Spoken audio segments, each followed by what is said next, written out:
Hello dear students, this is Daisy ma'am. Today we are going to start the next part of this chapter, that is pollination and fertilization.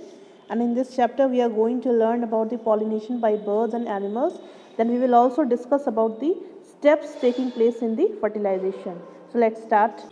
Next is ornithophily और pollination by birds.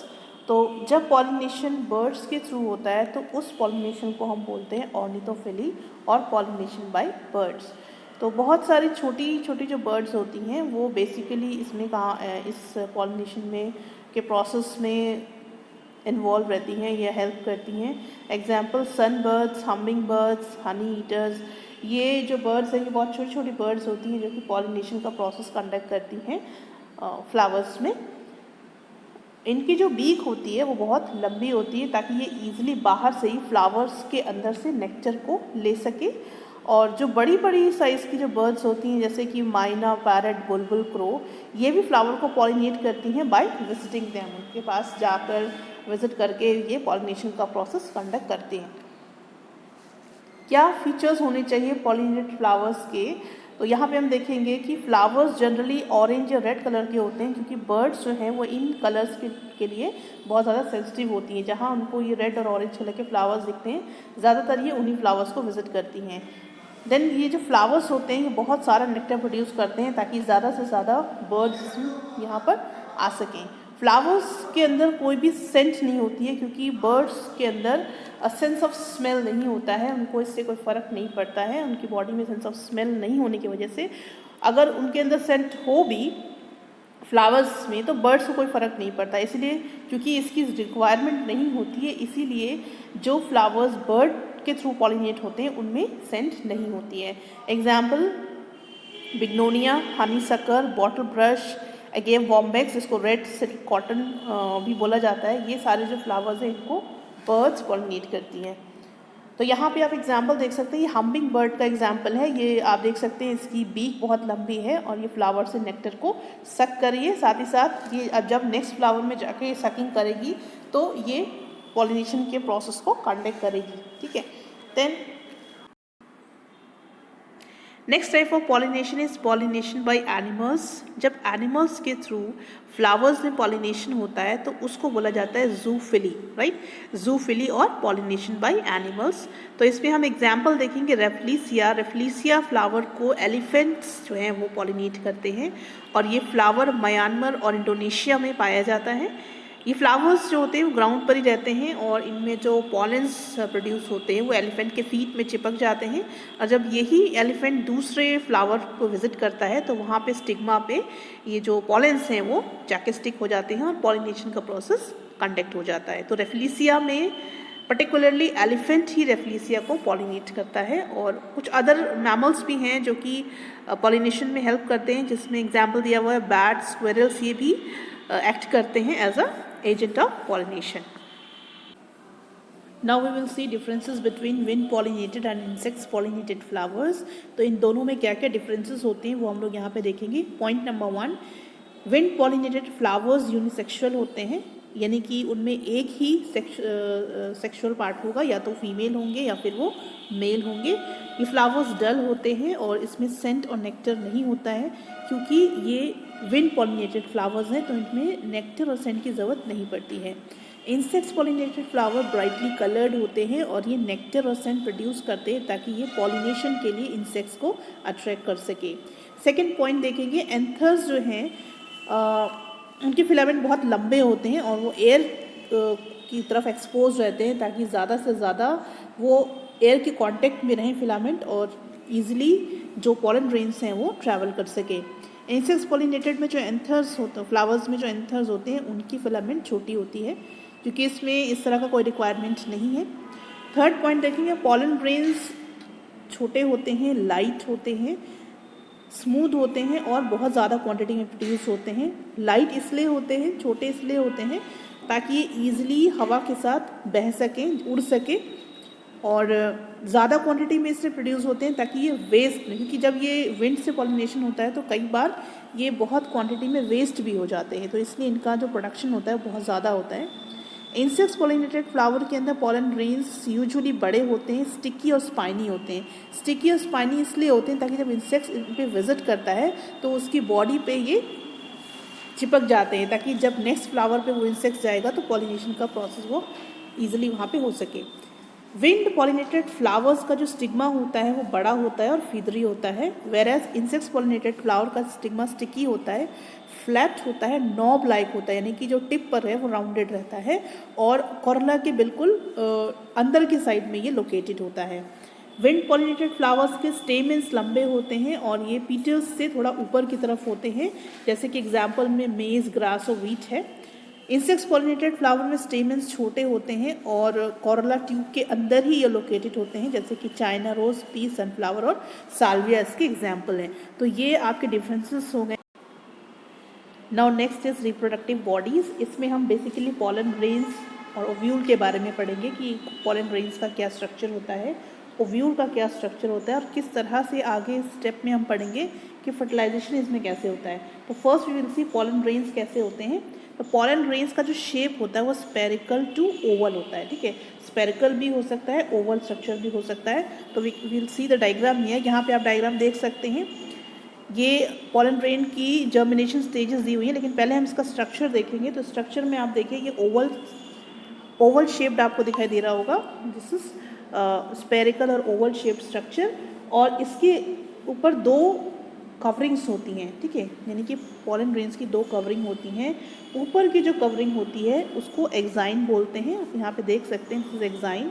और inner जो अंदर की तरफ covering होती है उसको intine बोलते हैं। तो एक्साइन ऊपर की कवरिंग हो गई या लेयर होगी और अंदर की जो लेयर होती है उसको इंटाइन बोलते हैं। एक्साइन का नेचर कैसा है? एक्साइन रफ होती है और स्पाइनस होती है। तो स्पाइनस मतलब यहाँ पे आप देख रहे हैं कांटेदार आपको दिखाई दे रहा होगा, ठीक है, स्पाइनस, इसको स्पाइनस बोलते हैं। और इसमें छोटे छोटे से ओपनिंग्स होते हैं, उनको बोला जाता है जर्म पोर। यहाँ पे आप देख सकते हैं, यहाँ पे लिखा हुआ है जर्म पोर। इसमें छोटे छोटे से ओपनिंग्स होते हैं और उसको जर्म पोर बोला जाता है। साथ ही पॉलन ग्रेन्स की जो साइटोप्लाज्म होती है वो डेंस होती है, आप यहाँ से देख सकते हैं डेंस साइटोप्लाज्म है। और इसके अंदर दो न्यूक्लियाई हैं, जिसमें से एक न्यूक्लियाई को जनरेटिव न्यूक्लियाई बोला जाता है, आप यहाँ देख सकते हैं, ठीक है। एक को जनरेटिव न्यूक्लियस बोला जाता है और दूसरे को वेजिटेटिव न्यूक्लियस बोला जाता है, राइट। तो जनरेटिव न्यूक्लियस और वेजिटेटिव न्यूक्लियस, या फिर उसको हम ट्यूब न्यूक्लियस भी बोलते हैं। तो यहाँ पे आप देख सकते हैं ट्यूब न्यूक्लियस का स्ट्रक्चर। तो दो तरह के न्यूक्लियस हो गए, generative nucleus and vegetative nucleus, इसको ट्यूब न्यूक्लियस भी कहा जाता है। तो ये स्ट्रक्चर आपका हो गया पॉलन ग्रेन्स का। Then we will see ovule. What is ovule? Ovule again is a small structure. ये small structure होता है और ये प्लेसेंटा से अटैच रहता है ओवरी के अंदर। ये सब चीज़ें हम प्रीवियस चैप्टर में पढ़ चुके हैं, ठीक है। फ्लावर में हमने सारा चीज़ पढ़ा हुआ है, प्लेसेंटा किसको बोलते हैं, ओव्यूल किसको बोलते हैं, ओवरी किसको बोलते हैं। तो अगर आपको नहीं समझ में आ रहा है तो you just go through that chapter और उस चैप्टर को एक बार और आप थोड़ा सा रिवाइज करेंगे तो आपको सारे चीज़ें यहाँ पे क्लियर हो जाएंगी, ठीक है। सो ओव्यूल एक छोटा सा स्ट्रक्चर होता है और ये प्लेसेंटा से अटैच रहता है, जुड़ा हुआ रहता है और ये प्रेजेंट होता है ओवरी के अंदर, ठीक है। तो जो प्लेसेंटा से ओव्यूल का जो अटैचमेंट होता है वो एक छोटे से स्ट्रक्चर के थ्रू होता है या स्टॉक के थ्रू होता है, जिसको बोलते हैं फ्यूनिकल। यहाँ पे आप देख सकते हैं that ovule is a small structure attached to placenta inside ovary with a short stalk called funicle. तो इसको फ्यूनिकल बोला जाता है। So I show you in the diagram. आप यहाँ डायग्राम में देख सकते हैं फ्यूनिकल कहाँ लिखा हुआ है। ये आप ये वाला जो स्ट्रक्चर है इससे ये अटैच है, ठीक है।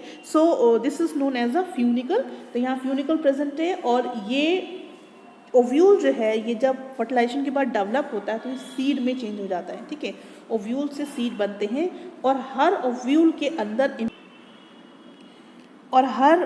के अंदर होता है एम्ब्रियो सैक। तो हम यहाँ पे देख सकते हैं जो येलोइश सर्कल आपको दिख रहा है, एक्चुअली में जो सर्कल है this is actually embryo sac. और इस एम्ब्रियो सैक के अंदर ही आपको सेल्स दिखाई दे रहे होंगे, ठीक है। सेंटर में देखेंगे पोलर न्यूक्लियाई है और ऊपर के टॉप में देखेंगे एंटीपोडल सेल्स हैं और बेस में देखेंगे तो यहाँ पे सिनर्जिड्स और एग सेल दोनों आपको दिख रहे हैं, ठीक है। तो ये जो आपको सेंट्रल लोकेटेड पार्ट है, this yellowish portion, this is known as embryo sac, जो कि हर एक ओव्यूल के अंदर होता है। बाहर सराउंडेड रहता है न्यूट्रिटिव टिश्यू, जिसको न्यूसिलस बोलते हैं। तो ये वाला जो पार्ट है ये एक न्यूट्रिटिव टिश्यू है जिसको न्यूक्लियस बोलते हैं, और इसमें 2 कवरिंग्स होती हैं जिनको इंटेगुमेंट्स बोला जाता है। ठीक है, तो यहाँ पे जो आप अंदर की तरफ देखेंगे ये फोल्डिंग्स देख रहे हैं, ये ग्रीन फोल्डिंग ये देख रही है ना, इस फोल्डिंग को ही इंटेगुमेंट बोला जाता है, ये कवरिंग होती है। और एम्ब्रियो सेक के अंदर अगर हम अंदर का स्ट्रक्चर देखेंगे तो अंदर के स्ट्रक्चर में 2 पोलर न्यूक्लियाई होते हैं। तो वी कैन सी हियर, यहाँ पे आप देख सकते हैं लेवलिंग, ये 2 पोलर न्यूक्लियाई है जो कि सेंट्रली लोकेटेड है, बीच में ये प्रेजेंट हैं, और ये फ्यूज़ होते हैं और फ्यूज़ होकर ये बनाते हैं सेकेंडरी न्यूक्लियस। ठीक है, तो ये दोनों फ्यूज़ होकर सेकेंडरी न्यूक्लियस बनाते हैं जिसको हम प्राइमरी एंडोस्पर्म न्यूक्लियस भी बोलते हैं, राइट। उसके बाद हम देखेंगे द एग सेल और फीमेल गैमेट। तो we'll see here egg cell, यहाँ पे आपको दिख रहा होगा, आप इस सेंटर, ये बेस में जो 3 सेल्स दिख रहे हैं इसके जो सेंटर वाला सेल है इसी को एग सेल बोलते हैं। और this egg cell is also known as female gamete, और ये माइक्रोपाइल की तरफ आपको इसका लोकेशन देखा। माइक्रोपाइल क्या है? माइक्रोपाइल ये ओपनिंग है जिसके थ्रू पॉलन ट्यूब अंदर जाता है। ठीक है, तो इसी की तरफ आपको जस्ट इसके स्ट्रेट में अगर आप देखेंगे तो यहाँ पे जो बिल्कुल स्ट्रेट में जो सेल है वो फीमेल गैमेट या फिर इसको हम एग सेल बोलते हैं। एम्ब्रियो सेल के अंदर ऑल भी सेल्स हैं, आप देखेंगे इसमें 2 सिनर्जिड सेल्स प्रेजेंट हैं। तो सिनर्जिड जो एग सेल के लेफ्ट और साइड में प्रेजेंट हैं इनको सिनर्जिड सेल्स बोला जाता है, और ऊपर की तरफ जो सेल्स आपको ये 3 सेल्स दिख रहे हैं इनको एंटीपोडल सेल्स बोला जाता है, राइट। तो इसको फिर से समझ लेते हैं। ओव्यूल का जो स्ट्रक्चर होता है वो स्मॉल स्ट्रक्चर होता है और ये अटैच रहता है प्लेसेंटा से ओवरी के अंदर, एक छोटे से स्टॉक के से जुड़ा हुआ रहता है। ये स्टॉक, इसको फ्यूनिकल बोला जाता है। ठीक है, ये इसको फ्यूनिकल बोला जाता है। साथ ही इसके ऊपर एक न्यूट्रिटिव लेयर होती है, न्यूट्रिटिव टिश्यू की लेयर होती है जिसको न्यूक्लियस बोला जाता है। इसके अंदर एम्ब्रियो सैक होता है और एम्ब्रियो सैक के अंदर सेल्स होते हैं।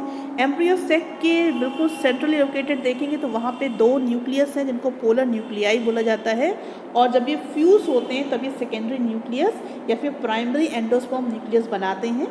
इसके बाद हम बेस में देखेंगे, बेस में जो सेंटर वाला सेल है उसको हम बोलते हैं फीमेल गैमेट या फिर एग सेल बोलते हैं, और ये माइक्रोपाइल की तरफ ही रहता है। तो आप ये देख सकते हैं माइक्रोपाइल, ये ओपनिंग है, इसको माइक्रोपाइल बोलते हैं, और इसी ओपनिंग से पॉलन ट्यूब अंदर जाता है। ठीक है, एम्ब्रियो सैक के। देन एम्ब्रियो सैक के जब बेस में हम देखेंगे, एम्ब्रियो सैक के बेस में जहाँ पे हमने अभी एग सेल देखा है उसके ऑपोजिट साइड में, यानी कि ऑपोजिट 2 साइड, यानी कि लेफ्ट और राइट साइड में अगर आप देखेंगे तो वहाँ पे 2 सेल्स हैं, इनको सिनर्जिड्स बोला जाता है, और टॉप पे जो 3 सेल्स आपको दिख रहे हैं इनको एंटीपोडल सेल्स बोला जाता है। तो ये इसके मेन सेल्स हैं, ये मेन स्ट्रक्चर है, ये आपको याद होना बहुत ज़रूरी है। नाउ अगर हम एम्ब्रियोनिक सैक के सेल्स को गिनेंगे तो हमको पता चलेगा इसमें कितने सेल्स हैं। जो विल काउंट हियर 1 2 3 4 5 6 7।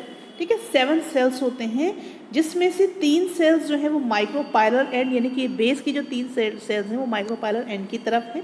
ठीक है, और जो 3 एंटीपोडल सेल्स हैं वो इसके अपोजिट साइड में, यानी कि बिल्कुल ऊपर आपको दिखाई दे रहे हैं, ऊपर की तरफ है।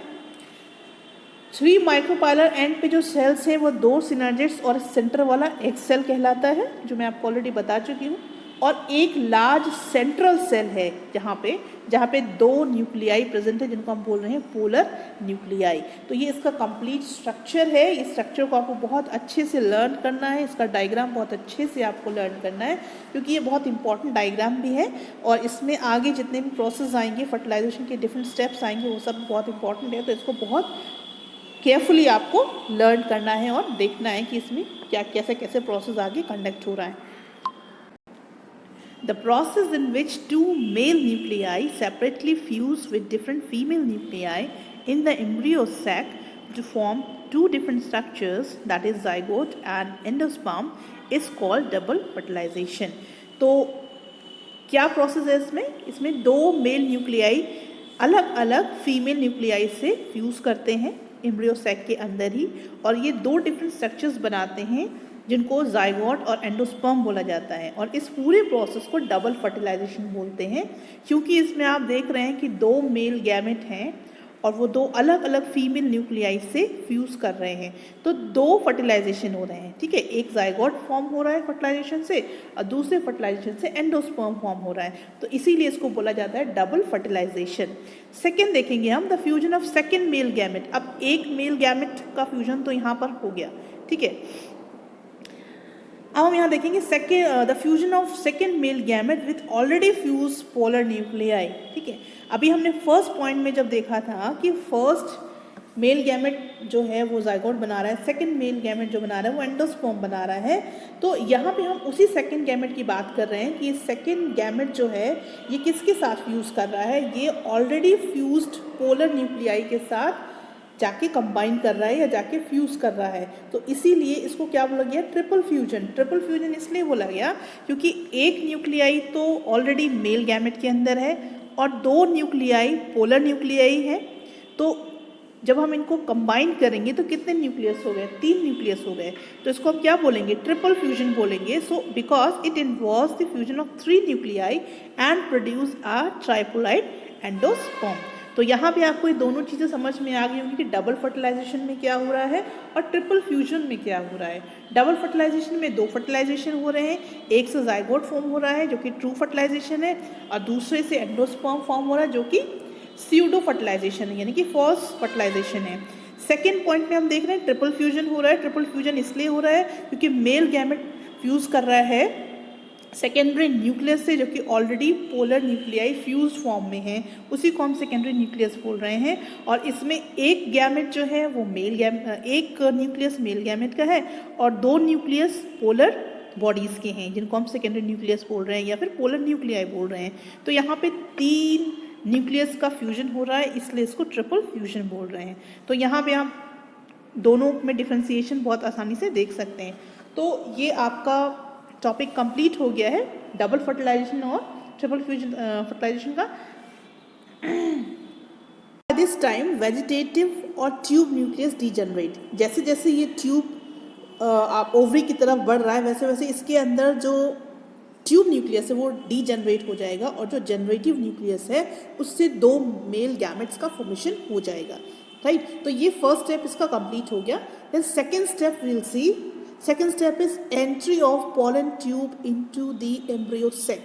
ठीक है, एम्ब्रियो सेक के अंदर इसकी जो एंट्री होगी वो इसका सेकेंड स्टेप होगा। और इसमें क्या होता है, जो पोलन ट्यूब होता है वो इसके अंदर अभी क्या है, 2 मेल गैमेट्स हैं क्योंकि वेजिटेटिव गैमेट ऑलरेडी डीजनरेट हो गया है और इसमें सिर्फ 2 मेल गैमेट्स ही बचे हैं। तो ये जो 2 मेल गैमेट्स हैं ये न्यूक्लियस के थ्रू, ठीक है, यहाँ से ट्रैवल करते करते ये ओवरी के पास जाने की कोशिश करेंगे। तो ओवरी के पास जब जाएंगे तो ये सबसे पहले किसके थ्रू पास होंगे, ये ओव्यूल के थ्रू पास होंगे through the opening which is known as micropyle.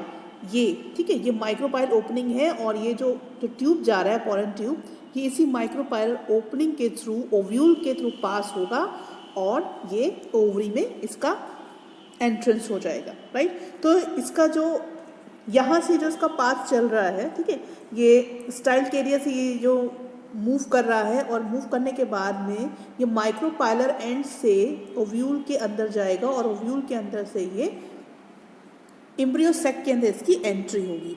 और जब ये वहाँ पे एंटर होगा तो एम्ब्रियो सेक के अंदर क्या होगा, जो पोलन ट्यूब का जो टिप है वो रप्चर हो जाएगा, टूट जाएगा और वहाँ रप्चर होने के बाद में जो इसमें 2 मेल गैमेट हैं वो एम्ब्रियो सेक के अंदर रिलीज हो जाएंगे। ठीक है, तो यहाँ पे सेकेंड जो पॉइंट है वो कंप्लीट हो जाता है। थर्ड पॉइंट में क्या होगा, अब क्योंकि गैमेट्स जो हैं वो रिलीज हो चुके हैं तो अब क्या प्रोसेस बचा है, fusion of male and female gametes, यानी कि फर्टिलाइजेशन का प्रोसेस बचा है जो कि इसका थर्ड पॉइंट होगा।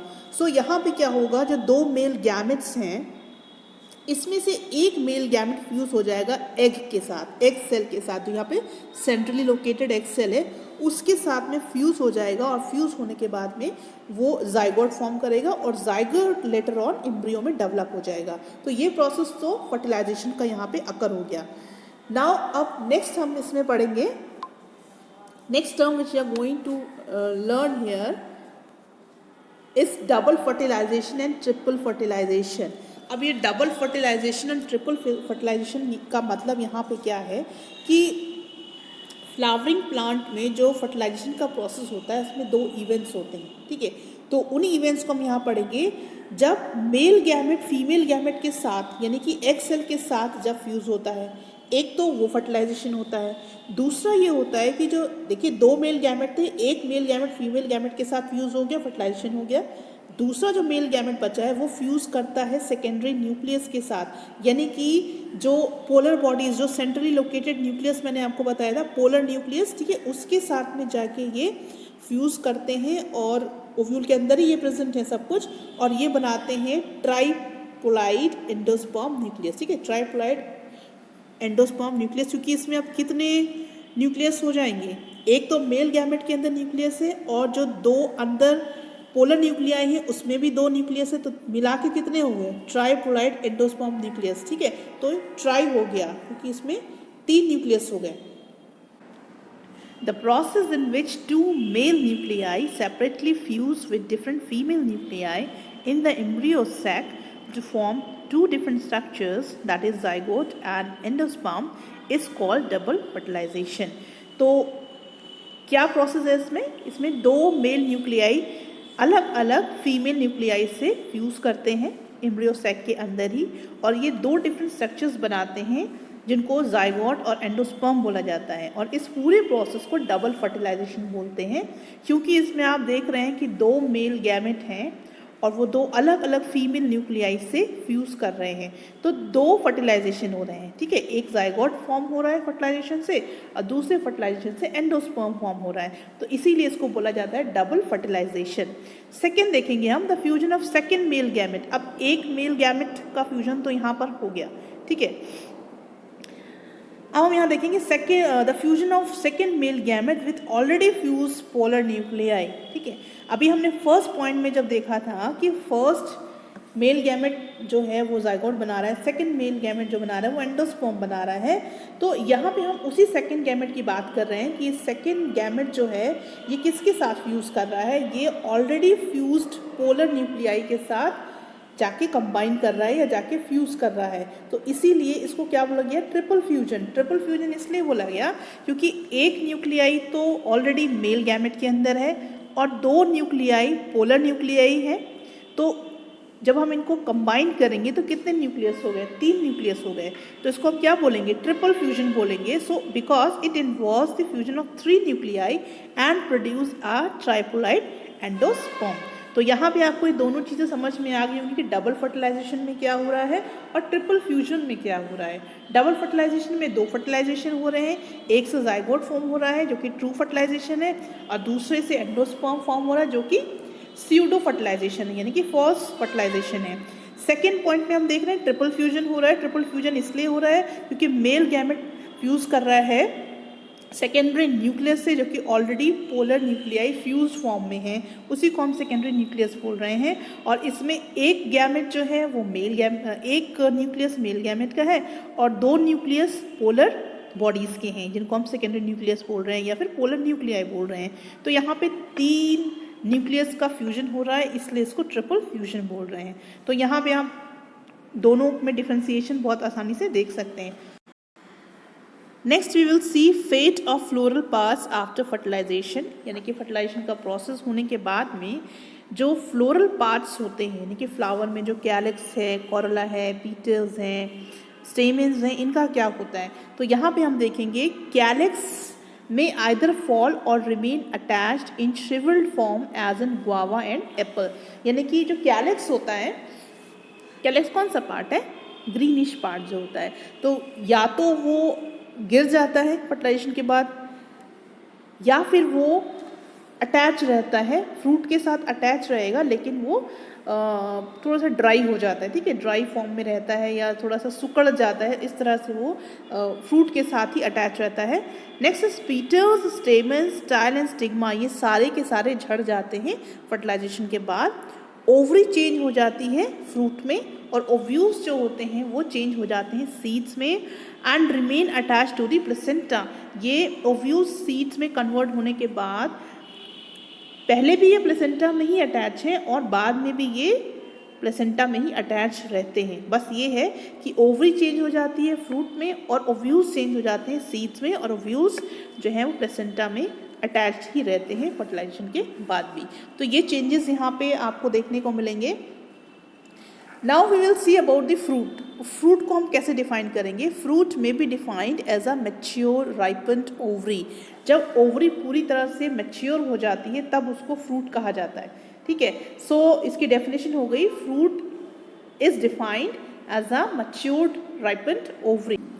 It encloses seeds till they ready to germinate. यानी कि फ्रूट्स जो होते हैं वो सीड्स को अपने अंदर इनक्लोज करके रखते हैं जब तक कि ये सीड्स रेडी नहीं हो जाती हैं ग्रो करने के लिए, जर्मिनेट होने के लिए. Then we will see the development of fruit. Fertilization के बाद calyx, corolla, style, stigma, stamen ये सारे के सारे झड़ जाते हैं, गिर जाते हैं. ओवरी जो होती है वो राइपन्ड होके या मैच्योर होके फ्रूट फॉर्म करती है. कुछ केसेस में जो थैलेमस रिसेप्टिकल जिसको थैलेमस से बोला जाता है, ये फ्रूट के का ही कोई एक पार्ट फॉर्म कर लेता है. ठीक है, तो ये कभी कुछ केसेस में, हमेशा नहीं, कुछ ऐसे केसेस होते हैं जिसमें रिसेप्टिकल जिसको थैलेमस से बोलते हैं ये फ्रूट का ही पार्ट बना लेता है. ओवरी के जो वॉल होती है वो फ्रूट वॉल में कन्वर्ट हो जाती है जिसको पेरिकार्प भी बोला जाता है. फ्रूट्स के अंदर एक या एक से ज़्यादा सीड्स हो सकती हैं या होती हैं. They remain attach to the ovary with the placenta. यानी कि जो सीड्स होती हैं ये ओवरी से ही अटैच रहती हैं और उनकी जो पॉइंट ऑफ अटैचमेंट होता है उसको प्लेसेंटा बोला जाता है. फ्रूट जब पकने लगते हैं या पक जाते हैं तो जो सीड्स होते हैं वो रिलीज होते हैं और वो न्यू प्लांट्स में ग्रो करते हैं अगर उनको सूटेबल कंडीशंस प्रोवाइड हो जाती हैं, तब ऐसा होता है. Now we will see significance of fruit. Fruit जो है वो इमेच्योर सीड को प्रोटेक्ट करने का काम करता है. और ये किस चीज़ से इमेच्योर सीड्स को प्रोटेक्ट करता है? Unfavourable environmental condition. बहुत ज़्यादा गर्मी है या बहुत ज़्यादा ठंड है तो इस तरह का जो अनसूटेबल जिसको बोला जाता है या अनफेवरेबल जो इन्वायरमेंटल कंडीशंस होते हैं उससे ये फ्रूट इमेच्योर सीड्स को, जो कि अभी मैच्योर नहीं हुई हैं, ऐसे सीड्स को प्रोटेक्शन प्रोवाइड करता है. जो इमेच्योर फ्रूट्स होते हैं यानी कि कच्चे जिनको बोला जाता है, जो कच्चे फ्रूट्स होते हैं वो सीड को एनिमल से किस तरह से बचाते हैं? क्योंकि जो इमेच्योर फ्रूट्स होते हैं एक तो उनका टेस्ट अच्छा नहीं होता है क्योंकि वो कच्चे हैं, और दूसरा उनके अंदर कुछ ऐसे केमिकल्स रिलीज होते हैं जो कि एनिमल को रिपेल करते हैं, मतलब दूर की तरफ दूर करते हैं. ठीक है, रिपेल करते हैं. Then mature fruits attract animal to assist the disposal of seed. अब जो फ्रूट्स पक जाते हैं वो एनिमल को अपनी तरफ अट्रैक्ट करते हैं ताकि सीड डिस्पर्सल का प्रोसेस कंडक्ट हो सके. कुछ फ्रूट्स ऐसे होते हैं जो कि मैच्योरिटी के टाइम पे बहुत प्रेशर के साथ बर्स्ट हो जाते हैं, और क्योंकि वो बहुत प्रेशर के साथ बर्स्ट होते हैं तो जो उनके अंदर सीड्स होती हैं वो बहुत लंबे लंबे डिस्टेंस पे जाके गिरती हैं, और जब उनको फेवरेबल कंडीशन मिलती है तो वो as a new plant grow करना स्टार्ट कर देती हैं. तो ये सिग्निफिकेंस हैं फ्रूट के. Now we will see what is seed. Seed is the final outcome of sexual reproduction in flowering plants. जितने भी फ्लावरिंग प्लांट्स होते हैं उनमें सेक्सुअल रिप्रोडक्शन के बाद सीड का फॉर्मेशन होता है. ठीक है, तो सेक्सुअल रिप्रोडक्शन का जो आउटकम रिजल्ट है या फाइनल आउटकम है वही उसी को सीड बोला जाता है, क्योंकि सेक्सुअल रिप्रोडक्शन के बाद ही सीड का फॉर्मेशन होता है. सीड एक्चुअली में मार्क करती है एक नई जनरेशन की बिगनिंग की, क्योंकि सीड से ही न्यू प्लांट्स ग्रो करते हैं. सीड्स को हम फिर कैसे डिफाइन कर सकते हैं? सीड एक फर्टिलाइज्ड ओव्यूल है जिसके अंदर एम्ब्रियोनिक प्लांट होता है. उस प्लांट के अंदर प्लम्यूल और रेडिकल होते हैं जो फ्यूचर में शूट और रूट सिस्टम फॉर्म करते हैं.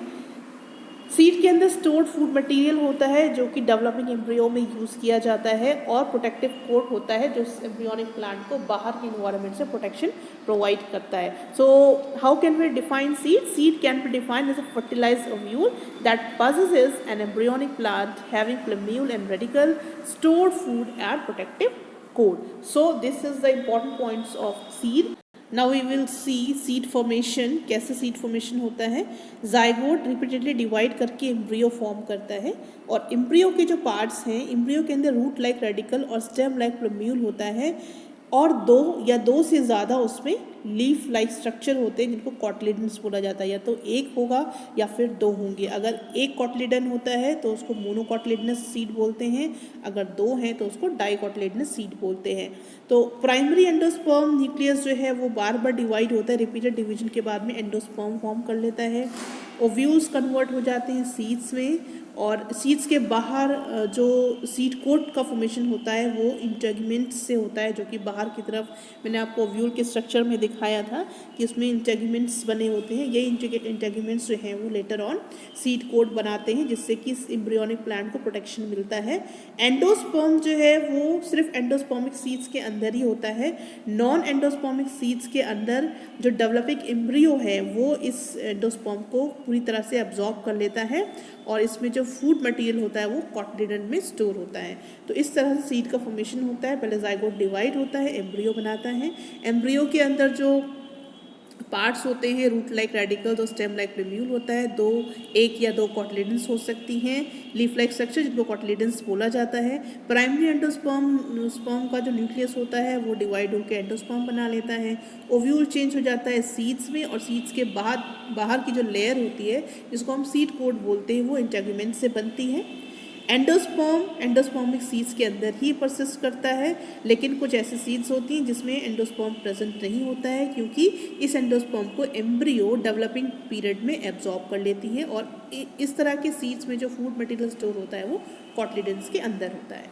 Now we will see the significance of seeds. Seeds की क्या सिग्निफिकेंस है मैं पहले भी बता चुकी हूँ कि सीड्स जो है वो न्यू जनरेशन की बिगनिंग को शो करता है, क्योंकि उसके अंदर एक फ्यूचर बेबी प्लांट होता है। Then seed represent a miniature plant with adequate supply of reserve food to be used at the time of germination. Seeds क्या रिप्रेजेंट करता है? सीड के अंदर एक छोटा सा प्लांट होता है, बेबी प्लांट होता है, या जिसको यहाँ पे हमने मिनिएचर प्लांट बोला है, और उस मिनिएचर प्लांट के अंदर adequate supply of food reserve, मतलब फूड का उसमें जितना उसको फूड चाहिए उतना फूड रिजर्व उसके पास रहता है, जो कि उसकी जर्मिनेशन के टाइम में वो यूज़ करके वो एम्ब्रियोनिक प्लांट बड़ा होता है। तो इसके बेसिस पे हम सीड्स को कैसे डिफाइन कर सकते हैं? Seed is a means of perennation to tide over the unfavourable climatic condition. यानी कि सीड्स क्या है? सीड्स के अंदर ये एबिलिटी होती है कि वो जनरेशन टू जनरेशन वो ग्रो कर सकती हैं during the unfavourable climatic conditions, जो कि अनफेवरेबल क्लाइमेटिक कंडीशन में बहुत ज़्यादा विंटर हो गया, ड्रॉथ कंडीशंस आ गई, तो इस तरह की कंडीशंस में भी सीड्स जो हैं वो एक जनरेशन से दूसरे जनरेशन तक ग्रो करती रहती हैं। ठीक है, तो इसी तरह से हम सीड को डिफाइन करते हैं that seed is a means of perennation to tide over the unfavourable climatic conditions, right. सो यहाँ पे आपका ये चैप्टर फिनिश हो गया है, और नेक्स्ट वीडियो में हम लोग इसके एक्सरसाइज वाला पोर्शन करेंगे। पहले हम वेरी शॉर्ट टाइप आंसर्स करेंगे, फिर शॉर्ट करेंगे, और लास्ट में हम लोग लॉन्ग टाइप क्वेश्चंस आंसर करेंगे, राइट। सो इसको बहुत आराम से आप देखिए, पूरा चैप्टर आपको बहुत अच्छे से पढ़ना है। जो जो चीज़ें मैंने आपको बताई हैं इंपॉर्टेंट हैं, जितना भी इसका फर्टिलाइजेशन वाला पोर्शन है उसको आप बहुत अच्छे से पढ़ेंगे, क्योंकि इसमें से क्वेश्चंस आपको ज़्यादा मिलते हैं। So go through the chapter very nicely. Thank you very much.